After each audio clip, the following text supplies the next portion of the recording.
listening to Thunder Radio, the podcast of the Manitoba First Nations Education Resource Centre. Welcome to today's show, where we are featuring an interview with Maria Morrison. Maria is a publishing consultant who has worked mainly on developing First Nations resources, and she also works on the Citizen Equity Committee for the City of Winnipeg. So we had the chance to chat about all kinds of things: cultural literacy, community engagement, First Nations education. So I hope you enjoy this episode of Thunder Radio. So Maria is here with me. Thank you so much for joining us today. I'm very excited to be able to chat with you. I know that you worked for many years with Ningwakwe. Is that how you pronounce it? Yes. Learning Press. So for anyone who's listening who's interested in the publishing field, because you were the publishing manager there, can you tell me a little bit about the path you took to get there?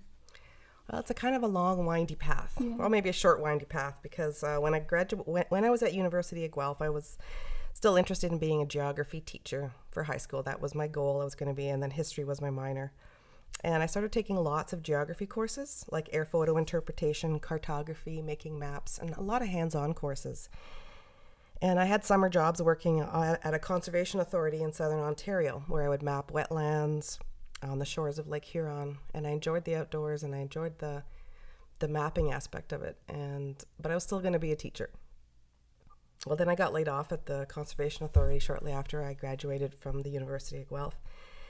And then this job opportunity came along from the Ontario Native Literacy Coalition, and they wanted a part-time project coordinator to create just one or two literacy resources. So I applied and I started there. And then 18 years later, I had assisted with over 150 publications, First Nation education and literacy resources over that time.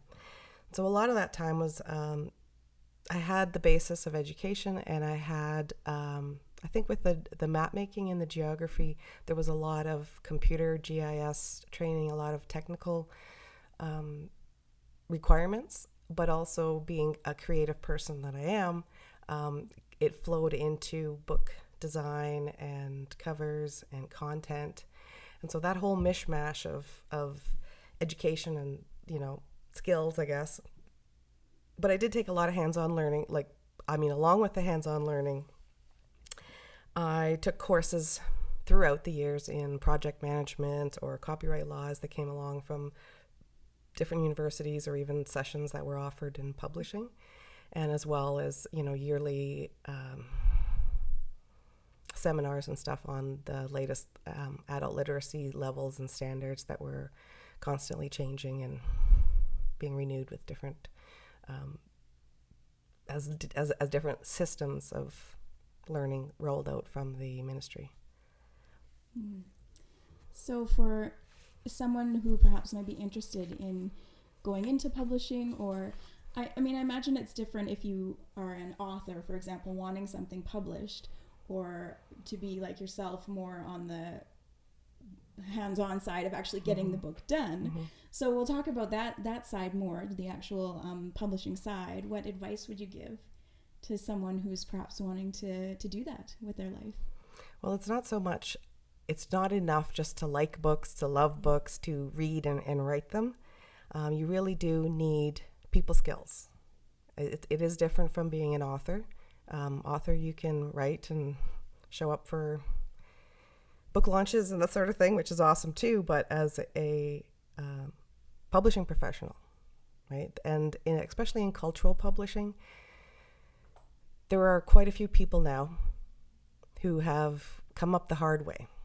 And so what I would say to anyone new trying to get into publishing, or especially into First Nation Inuit Métis publishing specifically, is ask questions of us that have been there and done it and learned things. And we've had to learn many lessons the hard way of what not to do. And so young people don't have to learn this way. They can ask, and but they should also get all the education, the hands-on publish experiencing they can, even like intern at a large publishing firm. I just wanted to also mention with my time at Ningwakwe Learning Press, I basically self-taught myself Photoshop and InDesign. Over the years, those programs changed, but I had some gurus and friends along the way that really helped with the publishing software. So that would be another piece of advice, is just play around with those programs, because the more that you know, the more you can assist the authors and editors and designers, and you'll know what you're talking about when they need stuff done. So I was actually the executive director of NLP for a short period of time, but I decided that I liked working with authors, editors, creating interesting and new books, coming up with ideas, listening to the community and the people and the teachers and the students who were requesting resources. So I was fortunate to have worked with about 100 Indigenous authors from all over Canada. But in the beginning, I guess I had made a conscientious decision to find them and seek them out. And this was quite hard, because that was like 19 years ago now.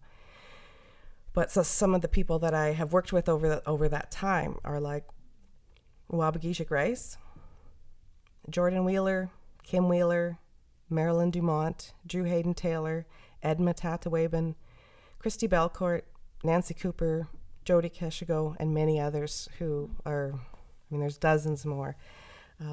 So they are actually my greatest teachers, because we have worked together in a team aspect to create some of the books that we did. And so every time I worked with a new author, I've learned something from them, and I think they've learned something from me too. Mm-hmm. Wow. Do you find, this is an aside, do you find now that there are more people, because you mentioned having to go out and find the authors and seek them out, do you find now more people are approaching, it's coming the other way, and more people are approaching you saying, I have work, I want it published, yes. What do I do? Yep. Back even in the early 2000s, it was, we would have to put out calls for proposals for about 8-9 years, and we had to really push them and advertise them and into all parts of Canada. I was lucky enough to work with authors from Nova Scotia to BC, everywhere in between, from Moose Factory down to Akwesasne. So it was, then near the end, I didn't have to. People would approach me and say, have you got something, and I would be constantly getting from seasoned as well as new authors. And you also work with the Citizen Equity Committee for the City of Winnipeg. So what does that entail? Okay, well, it's funny, because what drew me to this contract in the first place was a book. Oh. Right? There was and I just started this past April, but the book was, well, first I'll tell you what the Citizen Equity Committee is mandated to do, and it is to advise the Mayor and Council on equity and diversity issues as they impact on the City of Winnipeg policies, procedures, and services. The committee provides information, recommendations, and monitors the progress regarding equity and diversity. So that was the tagline. And when I was doing research to apply for the contract, I came across a book of Get to Know Your Multicultural Neighbors in Winnipeg. And looking through the book, I realize they're not a publisher. But the first thing that stuck out for me was that there was no Indigenous content at all. And I think this was partly because the book was geared towards newcomers, and it was focused on the country of origin of newcomers. Oh, right. So under, let's say it said Greece, and there was the flag of Greece, there was the population of Greece, what their major exports are. And so I thought I know I could do this better. And I really wanted to try to work with this book. And sure enough, when I started with them, one of my first jobs is, we need the 3rd edition of this book to come out, because it hasn't been updated in years. So I went, I can do this, right? So over the past summer, that's what I've really focused on and busy working on it. So what I wanted to do is make it Winnipeg's Get to Know Your Neighbors Guide. And just thinking about that title, I wanted it to be less about flags and the country of origin, because we're all here now. And what I wanted it to be is like, how do people talk to each other? How do they get to know each other? different cultural groups. You probably wouldn't say my grandparents are from Greece. You would say I'm Greek. Mm-hmm. So just changing from country of origin to ethnic culture, like all of a sudden then you could see the different cultural group that had been excluded in the past. And so I based it on like the last family household survey. I went and looked up 75 different cultural groups, and we're adding in First Nation, Inuit, and Métis. Each get their own section. And it's been a real eye-opening experience, but what I really hope happens with it is that that it's part of a cultural literacy process here, and that if all it does is see how we're the same or even interesting differences, that if your neighbor is of a different cultural group, that you'll actually reach out and go, oh, hey, that's how you shake hands, or, that's why your personal space is closer or further away than mine. And those are some of the difference that I did find in doing some of the research. So we hope to have that one out by Christmas, I'm going to say. Yeah, but it's been a long process. Next question, because I can't wait to see it myself. I was going to ask, when does it come out? So. Yeah. Well, trying to get sign off from like 75 different cultural groups has been a bit of a challenge. I can't imagine. But I think we'll get it done. Yeah. Are you close? Close, yeah. You know what? I've got about half of the content done, and design and layout has already started. So what we're doing is we're just trying to, all the ones that are lagging behind, we're quickly trying to do that. But the other thing that the Citizen Equity Committee does is we attend different cultural events throughout the city as representatives of the city. We're also involved in if there are any diversity or equity issues that come forward from citizens. So we have monthly meetings from a citizens group, along with Councillor Gilroy as our chair. So, and the other thing that's been keeping us busy lately is that we were tasked with creating a summary of the events and discussions that took place at the One Summit.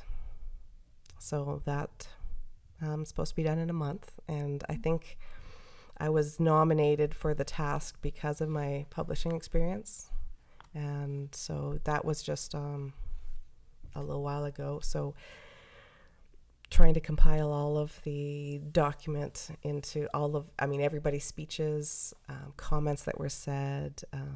I'm trying to even include social media comments and social media, like Twitter. I just printed off all the tweets from #OneSummit, and it was 89 pages. Oh my goodness. Wow. So I don't know how I'm going to include that in, but they said we want everything. That sounds like a huge task. Wow. Yeah. Another thing that we're also working on with the CEC is the National Center for Truth and Reconciliation is having an education day, and they've asked to partner with the City of Winnipeg. And so the Citizen Equity Committee will have some role to play in being a part of that day. I see. And when is that? On November 4th or 5th. Okay. Great. Yeah, and they're going to have like over 1,500 students from across Manitoba at the convention center. And that would be the grand opening of the research center.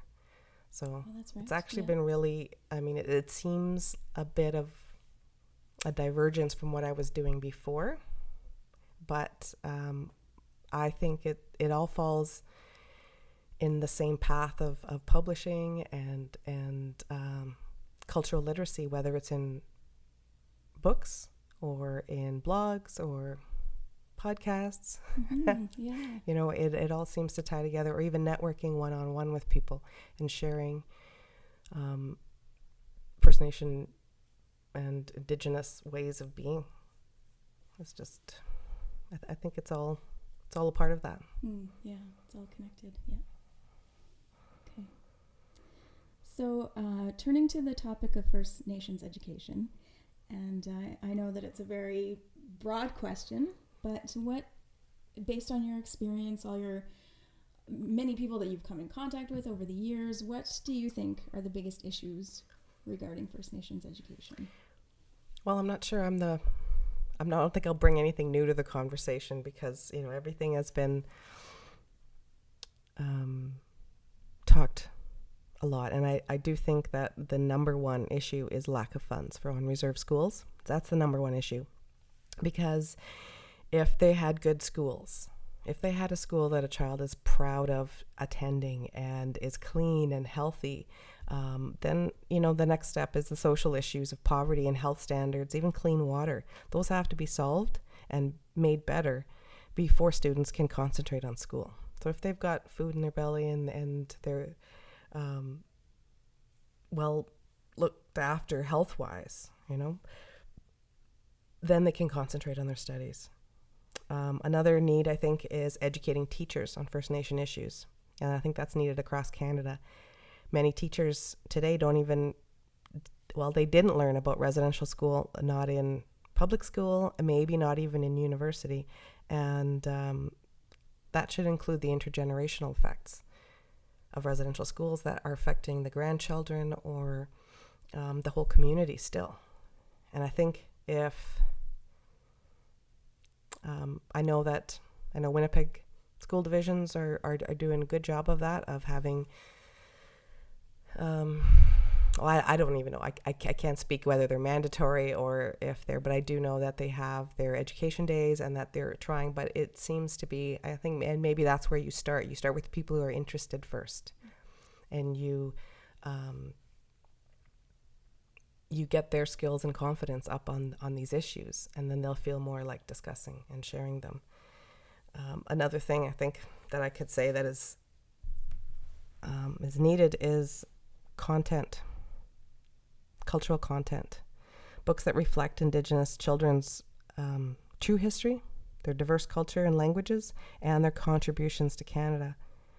This is happening now with your organization and many publishers across Canada, but this is almost only in the last 5 to 10 years. Yeah, and so it's gonna, and there are so many topics that could be covered from day-to-day events in their lives or to traumatic issues to discuss, like residential school. I think opportunities on reserve. Some people say there's not enough employment opportunities for young people to look up to and say, I want to do that. So they don't see themselves in the jobs that are currently on reserve. So until those people, the youth, get educated, go get a degree, come back, and are teachers and doctors and nurses and the pilots that fly in, as soon as that, and it's going to take a generation. And when they can start seeing themselves, then they will have the motivation and the confidence to say, I can do that too. Because I do believe that there are opportunities there. It's just going to take a bit of work. Yeah. So could you highlight a couple of projects that you've worked on where you've really seen achievement and success by First Nations students or educators? Since I know books and literacy, I'm going to talk about a successful program that I worked on. The two materials I want to talk about are two of the more recent things that I've worked on last year. And one's called FLAME. And it's financial literacy and learning for Aboriginals means empowerment. It's a mouthful, but our First Nation communities really like their acronyms, so yes. We had to get something that meant FLAME. And that was by the Canadian Literacy and Learning Network. And we created a culturally appropriate online course that would enable low-income First Nation, Inuit, and Métis people from all over Canada to build their financial literacy skills. The way people think, feel, and react to money situations was explored to get the students thinking about their own spending style and attitudes about money. And this was really geared to, there were different parts of it, but it was completely online, and the course is still available. And it started from really basics, from rounding up from pennies to opening up a bank account. It went into credit cards, but it wasn't just something that you would get in a bank pamphlet. It explored your feelings about money, where those feelings come from. Why do you spend? How do you spend? How do you say no when somebody asks to borrow money? And it outlined topics and discussion how you can talk to your kids about money. And so it was a very holistic look at financial literacy. We actually piloted the program here at the Adult Learning Center in Winnipeg. So, I haven't followed up to see, how that all went, but the reviews on when they had completed the course were impressive. So I'm hoping that helps a lot of people, even if it just gets them to get a bank account. So and it's funny because the other successful material is called Make Math Work. And so both of these materials and the need that has been requested is of numeracy, of numbers and money. And, so the idea came from this one is based on community needs and also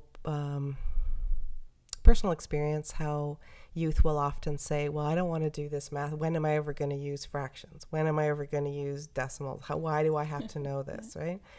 So we framed it in with some entry-level jobs for Indigenous people, but also occupations where there's a gap in what employers need. And what we did is we matched math skills needed to an occupation.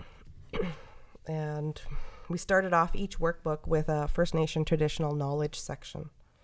This provides a cultural frame of reference along with a historical teaching to show how math skills have always been used in Indigenous cultures. And then there's a 10 workbook series.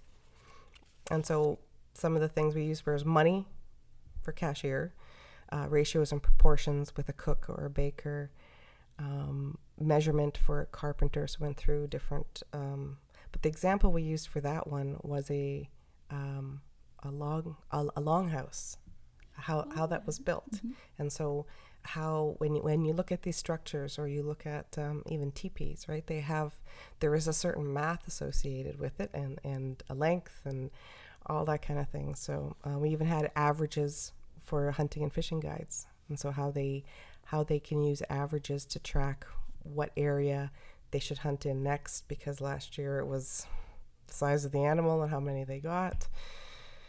And so those are some of the more recent successful things I've worked on. Projects. Yeah. The importance of literacy. Again, it's a very broad question, but can you talk a bit about it? Literacy is more than just the ability to read and write. And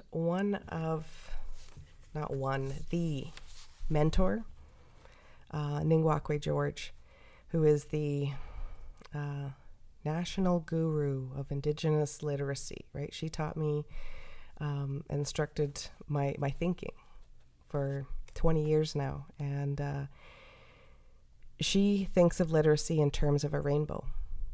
And so she has had this Indigenous perspective of what literacy means.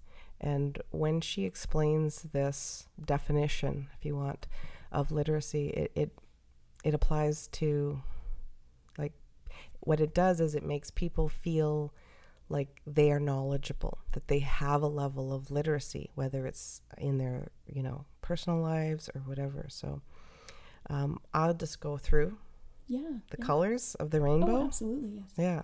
So red represents the language of origin of First Nations people. Orange symbolizes the skills required for oral literacy, like speaking and listening. Yellow refers to the creative means by which Aboriginal people had to learn to communicate with others who spoke another language, or through or other than the written word by using symbols like pictographs, artwork, or music, or even sign language. Green refers to the literacy of the languages of the European newcomers to this land, and English or French. Blue refers to the skills required to communicate using technology. Indigo refers to the skills required for spiritual or cultural literacy, the ability to interpret dreams, visions, or natural events, which are seen to be messages from the spirit world, like the sighting of an animal, the shape of a cloud, or seeing a certain person at a certain point of time. And violet refers to the holistic base to Aboriginal literacy, the way in which we integrate all of the above, facilitating spiritual, emotional, mental, and physical learning outcomes and striving for balance. So all of these aspects make up a broader definition of literacy, and I really like this approach. And so it's less about letters and numbers, but more encompassing a whole person. Which is the Indigenous way, after all. Yes, so. Exactly. Yeah. And now what areas do you see really need resources specifically, or that are very much lacking? One area that I think David Robertson and his graphic novels are doing a really good job at filling this. But I think that, because his graphic novels have amazing artwork and solid historical content.